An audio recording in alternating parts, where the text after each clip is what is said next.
Latest updates ఎప్పటికప్పుడు పొందడానికి big TV WhatsApp channel follow అవ్వండి. లింక్ డిస్క్రిప్షన్ లో ఉంది. మీరు బాధపడుతున్నది జీవితంతో కాదు, బాధపడుతుంది మీ జ్ఞాపకాలతో. మర్చిపోవడమే జీవితానికి సమాధానమైతే మీ మెదడులో జ్ఞాపకాలు నిల్వ చేసే భాగాన్ని తీసేయచ్చు. మీ జీవితంలో నచ్చని విషయాలు జరిగినప్పుడు మీకున్న ఎంపిక గాయపడతారా లేక తెలివిగా మారతారా?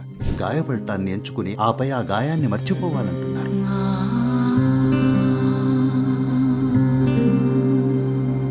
నన్ను బాధపెట్టి మోసం చేసిన వ్యక్తిని మర్చిపోయి నా జీవితంలో ముందుకు ఎలా సాగాలి?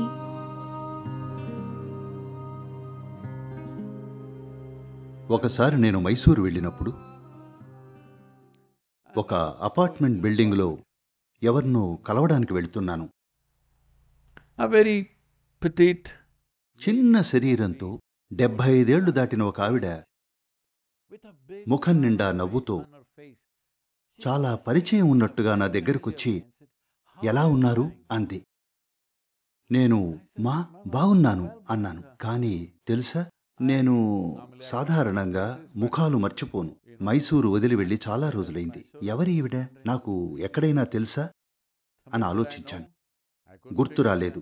సరే, నమస్కారం చేసి ముందుకెళ్ళాను.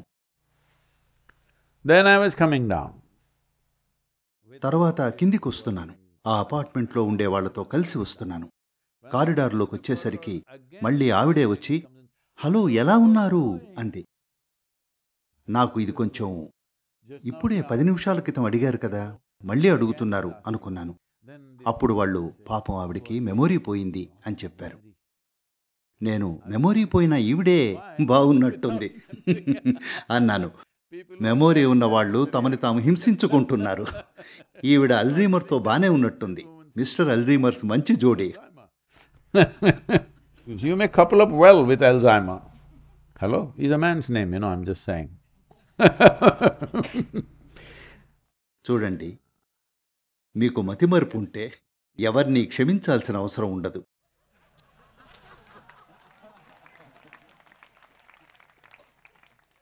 మర్చిపోవాలనుకుంటున్నాను అన్నప్పుడు నిజానికి మీరు మతిమరుపు రావాలని కోరుకుంటున్నట్టే. అది రావచ్చు కూడా. అలాంటివి కోరుకోకండి. హలో, నేను ఇది మర్చిపోవాలి, అది మర్చిపోవాలి అంటే మతిమరుపు రాగలదు. మీ కోరిక తీరగలదు. మీరు దేన్నైనా ఎందుకు మర్చిపోవాలి? మర్చిపోవాలనుకోవడానికి కారణం మీకు ఈ చిన్న విషయం తెలీదు.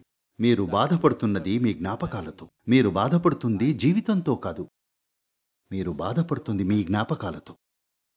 ఈ జ్ఞాపకాలు పోతే ఏమవుతుంది? ఉదాహరణకి, నిన్న ఆశ్రమంలో ఒకరు ఒక రాతి స్తంభాన్ని ఢీకొట్టారు. స్పీడ్గా పరిగెత్తుకుంటూ వచ్చి భూమ్. ఒకవేళ దాన్ని మర్చిపోతే ప్రతిరోజు దాన్ని ఢీకొట్టగలరు. ఒకసారి రాతి స్తంభాన్ని ఢీకొట్టి, పైగా అది మీ వెనకాల పడడం లేదు, అక్కడే ఉంది.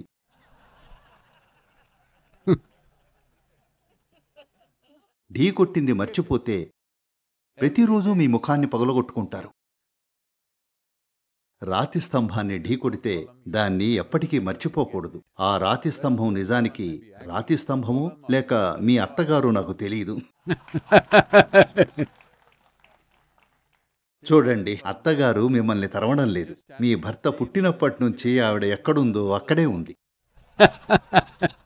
హలో, ఆవిడ అదే చోటుంది. మీరు ఆవిడ అడ్డొస్తోంది అనుకుంటున్నారు. లేదు, ఆవిడ అదే చోటుంది. నా కొడుకు, నా కొడుకు, నా కొడుకు. సరేనా? ఆవిడ మిమ్మల్ని తరవడం లేదు. మీరే వెళ్ళి ఢీ కొడుతున్నారు.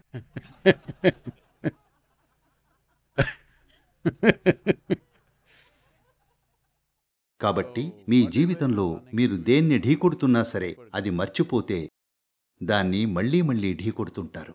కాబట్టి మీ జీవితంలో దేన్ని మర్చిపోకండి. ముఖ్యంగా అవి నచ్చని విషయాలైతే అసలే మర్చిపోకూడదు. అయితే మీరు దాన్ని పులియబెడుతున్నారు. జ్ఞాపకాలు మీ ఉపయోగం కోసం ఉన్నాయి. కానీ మీరు జ్ఞాపకాల్ని పులియబెట్టేసరికి ఇప్పుడు అది పొంగి మీలో ఉబుకుతోంది, చేదును సృష్టిస్తోంది. లేదు లేదు, జ్ఞాపకాలు ఒక చిప్లో నిల్వ చెయ్యాలి.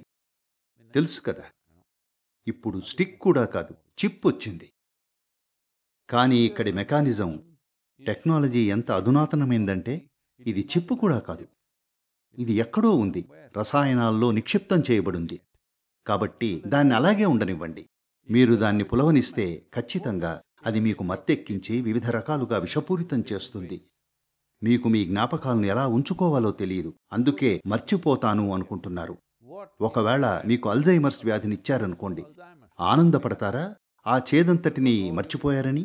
మర్చిపోవడమే జీవితానికి సమాధానమైతే జ్ఞాపకాల్ని ప్రధానంగా నిల్వ చేసే మీ మెదడులోని భాగాన్ని తీసేయచ్చు. మీకు ఏమీ గుర్తుండదు. ఇలా ఉండొచ్చు. గతంలో జరిగిన దానివల్ల ఏ ప్రభావం ఉండదు. అదేనా మీరు కోరుకునేది? మీరు అలా అయితే మిమ్మల్ని మందబుద్ధి అంటాం. జ్ఞానోదయం పొందారు అనం. మీలో జన్మజన్మల జ్ఞాపకాలున్నాయి. కేవలం ఒక జన్మ కాదు, అనేక జన్మలవి. వీటిలో మీకు నచ్చని విషయాలు ఎన్నెన్నో ఉన్నాయి, చాలా ఉన్నాయి. కానీ మీ జీవితంలో నచ్చని విషయాలు జరిగినప్పుడు మీకున్న ఎంపిక గాయపడతారా లేక తెలివిగా మారతారా? గాయపడటాన్ని ఎంచుకుని ఆపై ఆ గాయాన్ని మర్చిపోవాలంటున్నారు. ఓ పని చేయండి. చూడండి, గుర్తుంచుకోవాలనుకున్నది మీరు గుర్తుంచుకోలేరు, మర్చిపోవాలనుకున్నది మీరు మర్చిపోలేరు. అవునా కాదా? హలో, దేన్నైనా మర్చిపోవడానికి ప్రయత్నించండి, అది ఎప్పుడూ మీతోనే ఉంటుంది. దేన్నైనా గుర్తుంచుకోవడానికి ప్రయత్నించండి, 2 నిమిషాల్లో మర్చిపోయినట్టు అనిపిస్తుంది. అంటే నేను చెప్పేది, మీరు దీన్ని సరిగా ఉంచుకోవట్లేదు. మీరు మీ కంప్యూటర్ని సరిగా ప్రోగ్రామ్ చేసుకోలేదు. మీరు గుర్తుంచుకో అంటే అది మర్చిపోతుంది, మీరు మర్చిపో అంటే అది ఎప్పుడూ గుర్తుంచుకుంటుంది. ఆఖరికి మీ కలల్లో కూడా అదే వ్యక్తులు వస్తారు. ఒక ముఖాన్ని చూసి ఈ ముఖాన్ని మర్చిపోవాలి అనుకుంటే ఆ ముఖమే కనిపిస్తుంది. ఎక్కడ చూసినా చెట్లలో, ఆకాశంలో అదే కనిపిస్తుంది. కాబట్టి మనసు స్వభావమే అంత. మీరు మీ గురించి ఏమీ అర్థం చేసుకోకుండా జీవితంలో తప్పులు చేస్తూ నడిపించేస్తున్నారు. అదే సమస్య. సమస్య మీ జీవిత పరిస్థితులతో కాదు. సమస్య ఏమిటంటే బేసిక్ యూజర్ మాన్యువల్ కూడా చదవకుండా మీ జీవితాన్ని నడిపించడానికి ప్రయత్నిస్తున్నారు. మూల్యం చెల్లించాల్సి ఉంటుంది. మీరు ఏ మూల్యం చెల్లించకపోతే నేను నిరాశ చెందుతాను. ఎందుకంటే దీని పనితీరును తెలుసుకోవడానికి నాకు జన్మలు పట్టింది. ఏమీ తెలియకుండానే మీరు కూడా నాలాగా జీవించగలిగితే నేను చాలా నిరాశ చెందుతాను. అది చాలా అన్యాయం అనుకుంటాను. హలో, అవునా కదా? మీరు ఎంతో కష్టపడి చేరుకున్న చోటుకి ఎవరినో ఊరికే అక్కడికి తెచ్చిపెడితే అది అన్యాయం అనిపించదా? ఇది కూడా అంతే. కాబట్టి ఒక విషయం మర్చిపోవలసిన అవసరం లేదు, మీరు ప్రతిదీ గుర్తుంచుకోవాలి. మరో విషయం, క్షమించటం.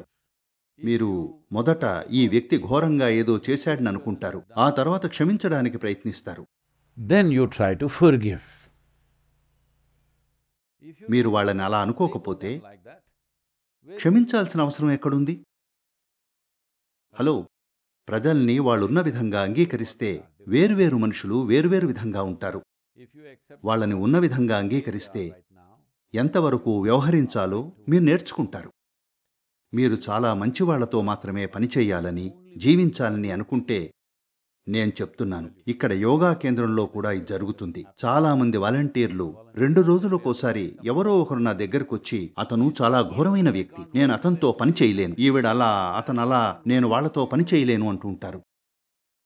నేను, చూడండి, ఈ ప్రపంచంలో ఘోరమైన మనుషులే ఉన్నారు. వీరు వీరు వీరు ఇలాంటి ఘోరమైన వాళ్లే ఉన్నారు. మీరు చేస్తున్నది ముఖ్యమైందని అనుకుంటే మీరు ఈ ఘోరమైన వాళ్ళందరితో పనిచేయాలి. ఐడియల్ వ్యక్తులతో పనిచేయాలనుకుంటే మీరు స్వర్గానికి వెళ్ళాలి. అది ఈరోజే.